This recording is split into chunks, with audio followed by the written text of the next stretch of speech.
When I was 18, I was desperate to find a place to stay for university. There's a massive housing shortage where I live, so I went on Facebook to find a room. Eventually, a man from Egypt DM'd me saying that he has a private room available.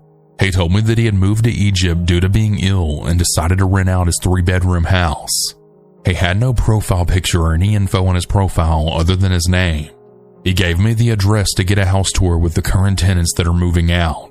His son was the one that let me have a house tour, and they gave me the keys later on via mail. This is a shared house with 3 students, with the kitchen and bathroom being shared.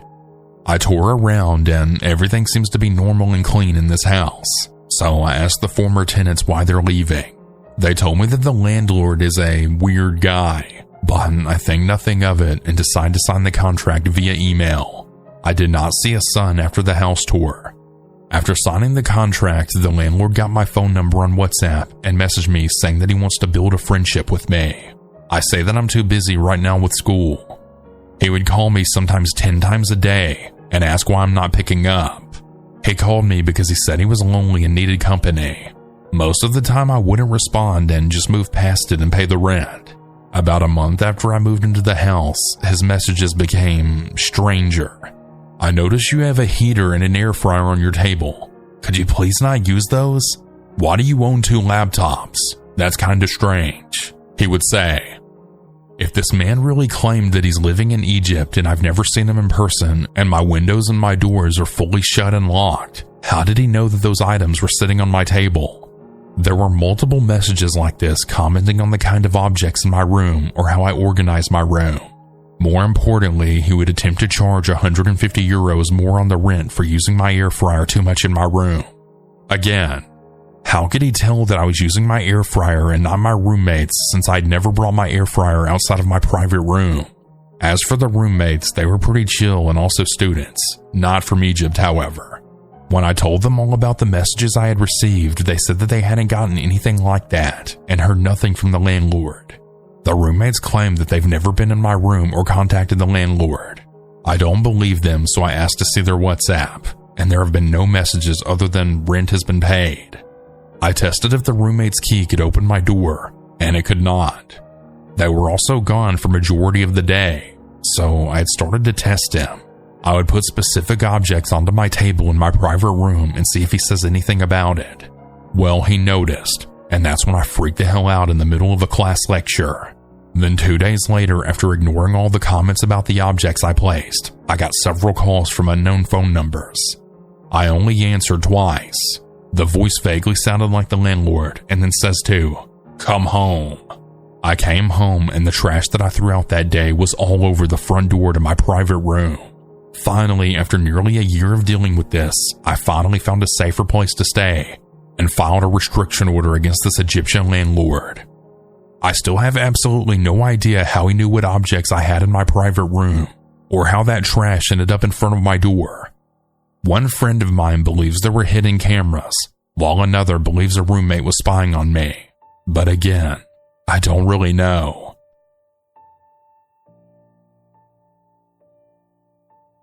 I was in my 20s at the time, young and full of ambition. At the time, I was a raging alcoholic and drug addict, so my memory is kinda hazy, so I do apologize if most of the details aren't there and major other events are left out. I'm also now sober almost a year. Anyways, I moved to Salt Lake City, Utah from Arizona, and I'd gotten a job as a service tech. One of these jobs I went on was adding devices for equipment on a string of gas stations starting from St. George to Salt Lake, slowly working my way up the state to Salt Lake City, hitting every store that was needing devices. I cannot remember exactly where I was for the life of me, somewhere between Richfield and another town, one of those small towns in between. I had finished my store late about 10 to 11 p.m. or so, and wanted to get to the next town over so I can continue my work in the morning rather than drive 2 hours in the morning. As I'm driving down the highway, the Google Maps had told me to take this dirt road to get to the town I was working in next. Hesitant on why this was a route, I turned left into it. A long dirt road with nothing around me, pitch black darkness other than my high beams. About 5 to 7 minutes into my drive, my truck takes a sputter. It was an old 2008 work truck. A real piece of crap. I cursed under my breath and put it in park. I lifted the hood and nothing seemed to be wrong. Note, I have mild mechanical knowledge. Of course, I look down on my phone and I see I have no cell service at all. I check my work phone and the same thing. My only option here was to pretty much either wait it out until daytime or find a spot where I can get a bar of service. So I took option 2. Also, I usually carry firearms, but this trip I'd forgotten to bring it with me. Wielding a 10-inch pipe wrench and a Milwaukee flashlight, I walked into the desert, determined to be rescued from the dark abyss. I'd like to add that this road was barely paved. I mean, you would not even take a truck on this unless you had to or it led to a specific point. I wouldn't even call it a road, more of a trail. Brush and trees lined up the trail like a natural wall. I'm not anxious or get scared very easily. I grew up in Arizona, so I was pretty used to the dark, quiet desert. Every step further from the truck made me feel more tense. I walked for about 10 minutes until I heard laughing. Kind of muffled laughing. Something you'd hear right out of a kid's show. Right behind me, I swung around quickly. Nothing. My boots are sinking into the mounds of sand as I quickly just keep pushing forward. My heart is beating out of my chest like a ticking time bomb. I hear it again, but closer. Louder, like if it was 4 to 5 feet from me. I'm fully sprinting into the desert brush and sand now, eyes darting like lasers around for somewhere to hide. I do not believe in the paranormal or aliens or really anything like that. I just figured it was some deranged desert hobo or something, or some sort of drug addict. The adrenaline coursing through me. I hid behind a rock that was nearby, crouched down my right knee, hurting by all the rocks on the ground, but I didn't care. I needed to hide. The rocks were one of those 3-foot-ish mound rocks. The moon was shining bright, so I could see some things. As I am scanning the desert, I see silhouettes of 2 people running. I can barely make them out, but my eyes had adjusted to the dark abyss. I forgot to mention, after a while of this running, I turned my flashlight off to not give away my location. I hear them talking, but I'm far away enough to not be able to understand what they're saying. I literally sent out a message to my family and friends saying that I love them and that I'm sorry for anything I'd ever done wrong in my life. They didn't send because I didn't have any service, just coping in a traumatic event. I'm not a small guy. I'm 5'10", 230 pounds, but I was unarmed and outnumbered. And God knows how many others were out there with them and what they were planning on doing when I was found and helpless. I waited, but they didn't leave the general location of where they were at, scrambling around like mosquitoes. I had thought of the only thing I could do. I grabbed 2 smallish rocks. I'm not religious, but I prayed to God that night and threw them far in a direction away from the truck and the road. I heard them scurry away towards the noise, shouting at each other as they trucked through the desert. I slowly crouched and walked through the brush back to the truck.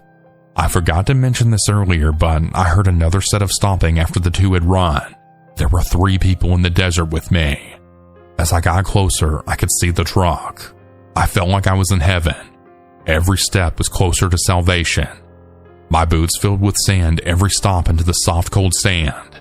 Branches and bushes stabbed me in my cargo work pants. I hear them telling me, for the love of God, I could not turn around. I don't even care to see who or what it was that was chasing me. I see the truck.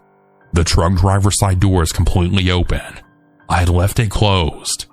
I checked the back seat and flung open the door some more.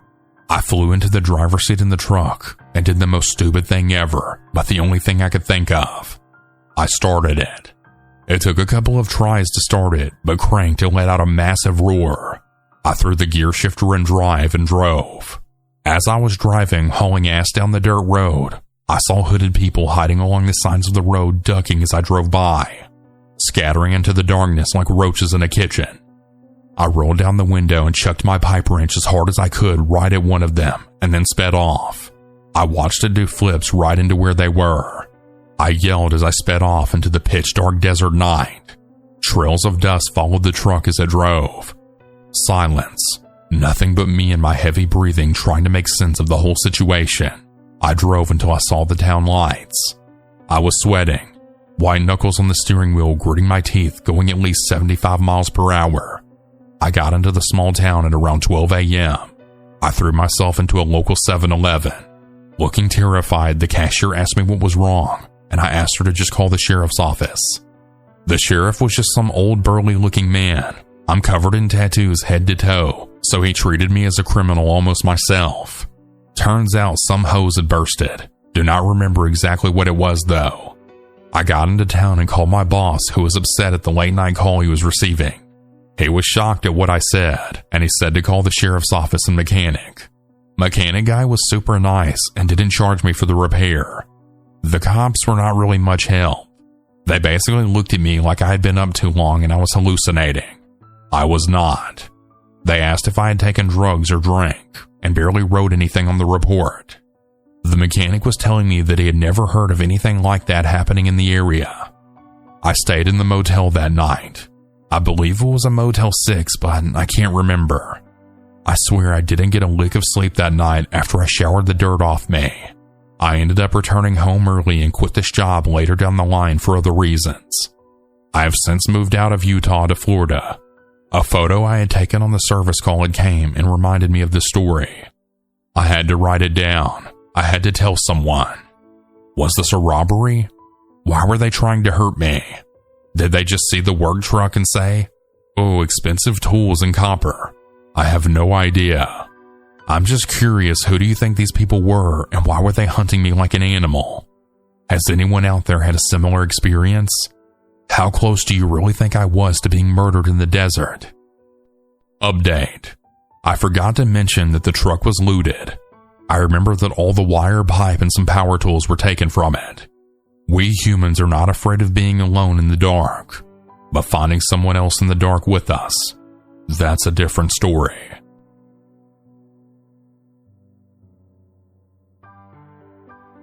The following story comes from 2013 when I was making my living as a bartender in a small lounge just off Washington Square Park. Lopez was a Sunday brunch regular that I dreaded seeing every weekend. An elderly Latino man. He was both very gay and very wealthy, having formerly been a high-ranking employee at the UN. It may seem strange to say, but Lopez was very different from your average gay man. He was a special breed. He had been gay since being gay in New York City was considered dangerous. This has made him tough and pushy. Though Lopez was old and frail in appearance, he was an intimidating bastard in spirit. When he had his eyes set on a target, nothing could frighten him off its trail. I unfortunately became that target before even realizing it. I was a tall, broad-shouldered 25-year-old man at the time. My image was the last thing that came to mind when I thought victim of sexual harassment. That's why it caught me so off guard. At first, Lopez and I made small talk. I told him about myself and he told me about himself. Then I served him a glass of Albarino and went about my business. Soon, however, Lopez began staying through my entire shift and demanding my attention virtually the entire time. He would even go out of his way to frighten off the other regulars that I'd chat with. His tone changed. It went from cordial to syrupy sweet. The conversations he trapped me in began focusing more and more on past sexual exploits and lovers. That's when he started to make moves. "Sometimes I just want to have sex with you so bad," he'd say. That or, "If I could just see you in a thong." I wasn't about to have this at work, so I told my friend and manager. He blew me off, however, telling me that Lopez was a nice guy, that he'd take really good care of me if I let him. I was shocked by this. When I told the general manager, he went one step further and he accused me of being homophobic. At this point, I knew it was up to me to handle this myself. The next Sunday when Lopez sat at the bar, I looked him dead in the face and said, "Don't screw around with me today. I'm not interested and I will not be harassed." Even while I spoke, Lopez's lips curled into a smile. He was pleased that he had shaken me this much. I felt immediately powerless. The following Sunday was to be my last. I had given notice and told everyone exactly why I was leaving. Lopez has been begging me every week to spend time with him after my shift. That past Sunday, when I had so unsuccessfully tough-talked him, he even waited for me outside. I was not going to let things progress any further. Since this was to be my first stretch of unemployment for a good while, I had also decided to take advantage and realize a lifelong desire to visit Brazil. I had purchased tickets, but I hadn't yet told anyone at work about these plans. That Sunday came and went as usual, with Lopez sitting at his regular spot, lavishing me with compliments and repeatedly inviting me to his home. To my relief, he left well before my shift had even ended. As I headed home that late afternoon, however, I found myself staring straight into Lopez's face as I rounded a corner. He quickly locked arms with me and began steering me in a different direction. I freaked out and immediately recoiled. He apologized. Hey, I know I give you a lot of crap, but it's all just a tease. You know that, right? He said, as well as other similar things. All of a sudden, Lopez didn't seem so bad. I actually felt a little guilty taking his advances so personally. In this frame of mind, I stupidly agreed to get a drink with him. The group was about his age and definitely represented the leftovers of Greenwich Village's glory days. Things got strange pretty quickly. A wrinkled old lady in a miniskirt waltzed over and kissed Lopez right on the cheek. Then, without even being introduced, slipped her hands in between my legs and began rubbing on my upper thigh. When I backed away, she had turned to Lopez and said, "You need to open this sweet young flower up." Keep in mind she's talking about a bearded man, adding to the creepiness factor. He smiled at me and replied, "Oh, Chi-Chi, this one's too young and strong.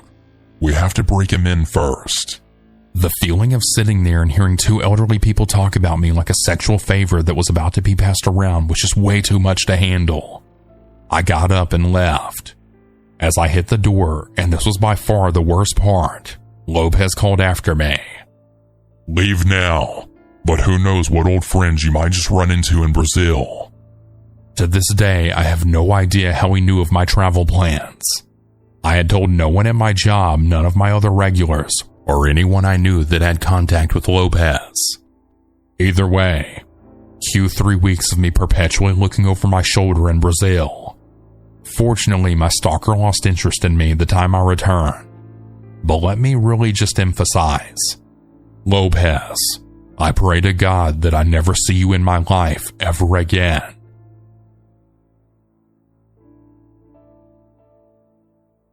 This was back in 2013 when I was living in New York City as a 23-year-old. I was living with my best friend from college on the west side near Times Square in K-Town. I was going through some tough times back then, as I was unemployed at the time. I had a lot of time, so I would go on walks by myself just to clear my head from time to time. One night I was feeling especially depressed, so I decided to walk to town to grab a drink by myself. I'm Korean, by the way. I walked into a Korean bar and I got some weird looks from the waiter as I had asked for a table by myself. After ordering a couple of soju bottles, I was feeling pretty drunk, so I decided to walk back home. However, as I was exiting out of the bar, this Korean guy followed me. He looked very normal, just like a nice Korean guy. He told me that he saw me drinking at the bar by myself and that he would love to walk me home just to make sure I get home safe. I politely declined. After all, my apartment was pretty close, but he insisted and he looked so harmless that I decided to just take him up on his offer. We walked for like 10 minutes, I think, and it was quite pleasant. We were both a little drunk, but I remember talking about all sorts of things, nothing personal. When we finally arrived at my apartment, I thanked him and wished him farewell. Now, my apartment was a 5-story walk-up, and there was a main door where we needed a key to open to get into the building. No doorman. I didn't think much of it, and inserted the key to open the door and went in. The door takes a while to close shut, and it was my mistake for not checking before I went up the stairs. While I was approaching the second floor, I heard someone grab the door from closing, and I heard footsteps coming up the stairs. I literally got goosebumps all over my body, and I felt like I was in danger. As I started to pick up the pace, I heard footsteps going faster up the stairs. I lived on the 5th floor, and I started to run up, clutching my keys in my hand. The guy started to run up the stairs as well, and I could literally hear him getting closer and closer to me. This all happened in a couple of seconds, mind you, but it felt so long. I finally got to my floor, and as I tried to open the door, I looked back and literally saw the guy's head on the staircase. I rushed to open the door and I managed to close the door right on his face. My heart was beating so fast and I didn't know what to do at that point. It was already 3 a.m. and my roommate was asleep. Luckily, he didn't knock or anything, so I decided to just go to my room and hope that he's gone home. Around 7 a.m., my roommate woke me up. She said that there's a man standing in front of our apartment door. My heart sank, and I explained the whole situation to her. She and I went to the door and screamed that we were going to call the police if he didn't go home. I looked at the peephole and he told me that he would only go home if I gave him my number. We then called the police and saw him being escorted out. My roommate had to go to work, so she had left the apartment and called me a few minutes later. She told me that she saw the guy speaking to the police downstairs. Apparently, he had tried to lie to the officers that I'm his girlfriend and that we got into a fight. My roommate went right up to them and explained to the officers that I do not have a boyfriend and that she doesn't know him at all. The police let him off with a warning. About 2 hours later, I heard a buzz from the main door downstairs. Maybe it's the police? Surely it can't be him again, right? I answered the intercom, and I was shook. It was him again. Just give me your number and I'll go away, he said. I warned him that I'm going to call the police again if he doesn't leave. A couple of minutes later, I heard ferocious knocks on my door. He must have gotten in when someone was entering the building. I was so scared at that point, so I immediately called the police again. Unfortunately, the guy ran away before the police got there. The worst part about this experience was that my roommate and I were so scared to leave and come back to our apartment. I would have anxiety every time I come home, worried that I might see him in front of our apartment door again. For about a week, the police escorted us when we felt scared. Bless them. I never saw him again, but it was one of the scariest moments of my life.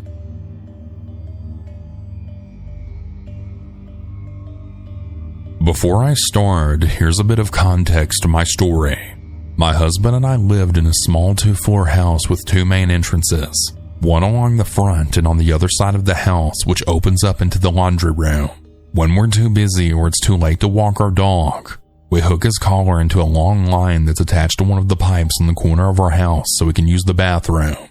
We used to do this from the door in our laundry room, but we noticed the large step from the door to the ground had been taking a toll on his hips.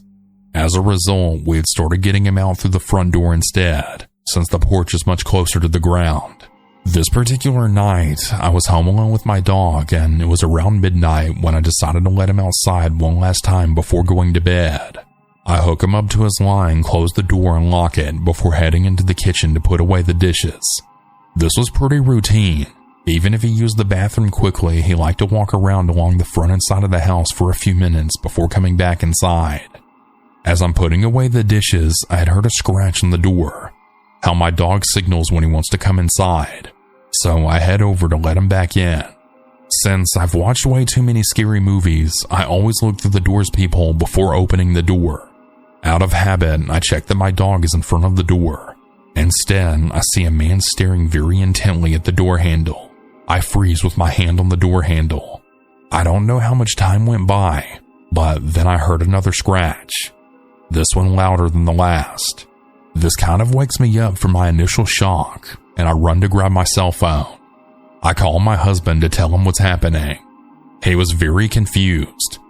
I probably wasn't explaining the situation very well, but he says that he's heading home. This is when I realize that my dog is still outside with this person. I head back to the front door, trying to make as little noise as possible to check whether the stranger is still there. Just like before, he's standing there, head bowed, looking at the doorknob. I tiptoe over to the laundry room and slowly open the door as quietly as possible. I can't see my dog anywhere, and the side of my house is covered in gravel. I knew I couldn't step outside without making a lot of noise. With my heart still pounding in my chest, I go to the front door to keep an eye on the stranger and to get a better look at him. I considered calling the police, but I didn't feel like they would take me seriously, since all this man was really doing was just standing in front of my house. I tried taking a picture of him with my cell phone, but my camera was only able to take pictures of the peephole and not the images behind the glass. All of a sudden, the man looks directly at me. I swear he knew I was there. He glares at me, then opens his mouth to show this taunting, malicious grin. He just stood there that way for a few seconds.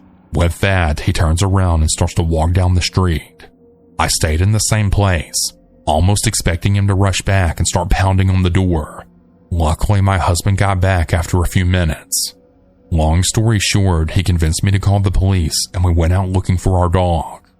It turns out this man had cut the end of the line connected to the pipe, and well, our dog decided it was a good time for him to explore my neighbor's backyard, which was where we found him.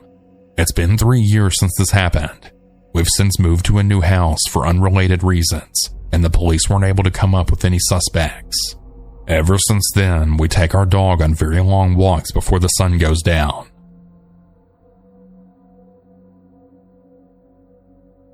So this was about 6 years ago when my friend Anthony and I were about 18 years old. Anthony and I were good friends and we would spend a lot of our time just driving around town. We lived in a smaller upscale area where nothing ever happened. Just a few miles away in the next town over was the farmland. It was a bunch of farms, ranches, and really old homes. There were always stories about creepy farmers from there. So anyways, one day during our driving adventures, we ended up in the back roads of the farmland and ended up finding a small dirt road that led to a really nice scenic area. We stopped and checked it out. Anthony was really into photography at the time and thought it would be a good idea to come back to the location for some pictures. We were outside of the car, just kind of walking around and exploring. Now, this dirt road was about 2 miles long and there was only one house on the road. It was a big old house and it didn't look like anyone was living there. Then about a mile down from the home was the end of the road, which was surrounded by small grassy hills, and just beyond the hills was a small wooded area with huge trees. Anywho, as Anthony and I were doing some exploring, we see this old beat up Dodge Durango sitting just outside the wooded area. We didn't think too much of it though. I mean, there were usually a lot of beat up old abandoned cars in the farmland. Just as we were about to start walking back to the car, we see an old dude maybe in his 50s walking around the wooded area with a black trash bag. The bag was obviously full of something. The man saw us and then just started watching us. He didn't move an inch. He was maybe 100 feet away from us at the time, but it felt as if he was staring us in the eyes. Anthony and I got a bit creeped out and went back to the car and left. A few days later in the morning, we headed back to the dirt road for some photos. It was around 6 a.m. and the sun was just about to rise. We got there, joked about seeing the creepy old dude, and then started taking photos. We were on top of a hill and maybe 300 feet from the car. We'd been there about an hour or so, and then all of a sudden we saw the Dodge Durango coming down the road. It was the same exact one we'd seen the other day. I pointed it out to Anthony, and he didn't seem to care one way or another. I, on the other hand, was a bit worried. Why was he coming down here again? Would he recognize us? That's when he pulled up directly behind our car. He pulled up and just sat in his vehicle. He didn't get out, didn't do much of anything. After maybe 30 minutes, we headed back to the car. Anthony was now a bit worried since this farmer guy was still right behind our car.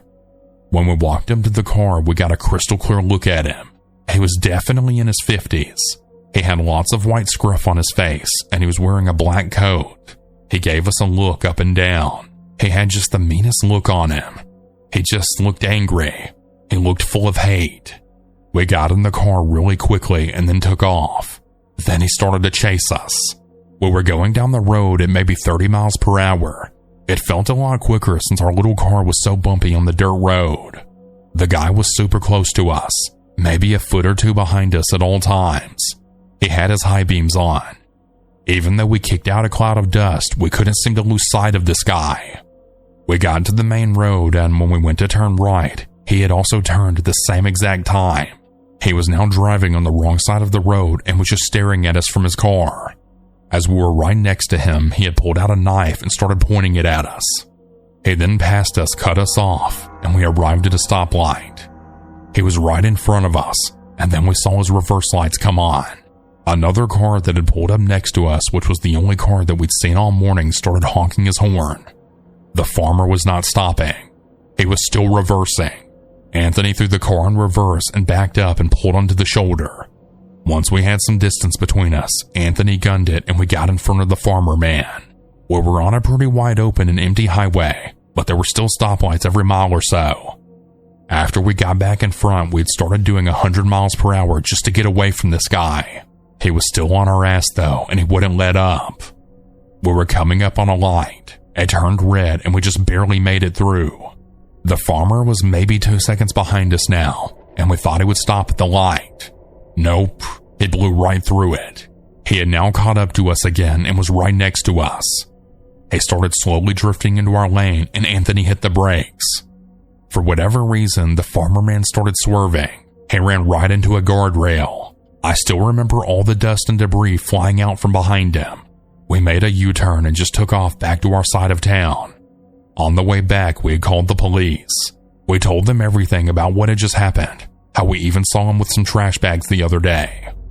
We made it back home in one piece. We just couldn't believe what had just happened. We were still trying to figure out why he did all that stuff. About 30 minutes later, we got a call from the police. They were asking if we knew why he was chasing us.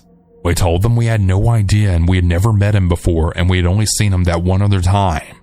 The officer told us that the guy was drunk and was apparently also being arrested for warrants. He also told us to fill out a statement about what we'd gone through. We never found out anything else other than what we were told. This was about 6 years ago, and I still have to drive past that dirt road every now and then. Not a single time I've driven past that road without thinking about how we were chased by that creepy old dude. The one home that was there has since been torn down. There's always talk in the community about building big fancy homes down there. Anthony and I met up again recently and joked about it. We still wanted to find out what was in those trash bags, but we didn't want to go back down there. And I really don't think anyone can blame us.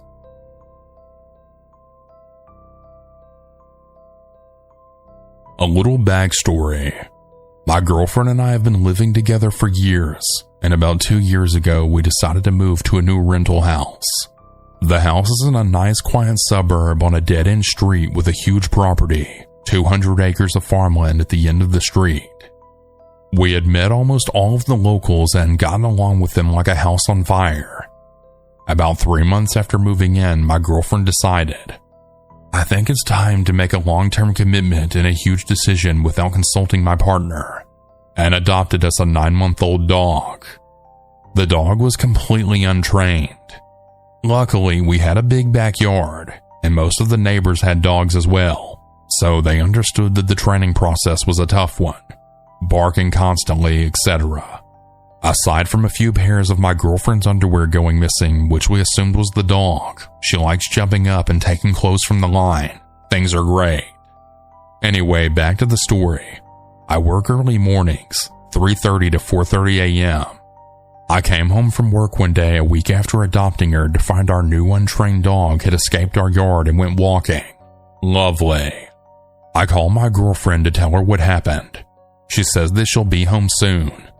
Meanwhile, I decide to continue walking around and ask the locals if they've seen her, which to my pleasure they have. Unfortunately for us, the last they saw of her, she was heading towards the huge farmland at the end of the street. Great. I head down to the end of the street to see if I can find her, but there's a giant fence in the way, and a trespassers will be shot sign out front. Naturally, I fear the worst and decide not to enter. This is when my girlfriend gets home and meets me at the end of the road.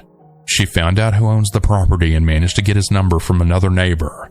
She calls him and he tells us to meet him out front of his house, which is right next to the property. This place looks completely unkempt. The fence is rusty and broken, the bushes are overgrown and taken over. Despite logic, we went inside to wait for him there. Before we can reach the door, I look in the window and I see something really weird. Mannequins everywhere, all wearing lingerie and covered in some red crap. I assume paint, but you never know. What the hell? We share a glance at each other and then he just shows up out of nowhere. This middle-aged sunburnt Australian farmer shouts at us that he's seen the dog and to follow him and he'll show us where it is. I didn't really want to follow, But based on the stories some neighbors have told us, he's completely willing and has on more than one occasion shot and nearly killed other people's dogs. So we follow. It's at this stage that he starts small talk with my girlfriend, asking how old she was, how long we'd been at the house, all questions about her. The questions start to get quite personal when luckily our dog then shows up. We grab her, say thanks, and then pretty much gap it out of there. After that, we had decided to fix up our fence, buy a dryer to put inside, and avoid that end of the road altogether. A few days later, I get up at 2:30 a.m. for work. It's a Wednesday. I proceed to get ready for work, hop in my car, pull out of the carport, and I noticed a white ute idling on the road outside our house. Wouldn't usually be an issue for me, but this is a quiet road, and I know after 4 months there, no one is up at this time. I turn on my high beams only to find out that it's the same farmer from the property. He immediately drives off. I call my work and tell them I won't be in. I'm not going to leave my girlfriend at home alone after that. I park my car out front and stay up all night just to make sure he doesn't come back. The same thing happens the next 2 mornings. Same ute, same time, but same crap. He drives off as soon as I hop in my car and turn the lights on. After that, for a couple of days, nothing happens. Until Monday morning, I get up for work and he's freaking back. At this stage, I've really had enough of this crap. I lock up the house, hop in my car, and high beam the hell out of him. He drives off. I dial the police and follow him just long enough to get his license plate number before he loses me doing 50 miles an hour down our long bumpy road. I pass all the details to the police, license plate, car description, and address, and they tell me to go home, stay there, and they'll send someone over immediately. I go inside and wake up my girlfriend, tell her what happened and that some of the officers will be here soon. 10 minutes later, 4 squad cars show up at our house. 2 go down the road and park outside his house. 1 officer comes in to question us further and make sure we're okay. They both stay until the sun comes up. 1 leaves and the other stays parked out front. Later that day, we get told that they had caught the guy doing 120 down the highway, searched his car, and found 2 knives, 1 pistol, 1 rifle in the cabin, along with photos of my girlfriend and a pair of her underwear. Needless to say, we're freaked the hell out and filed a restraining order for when he does get out of jail.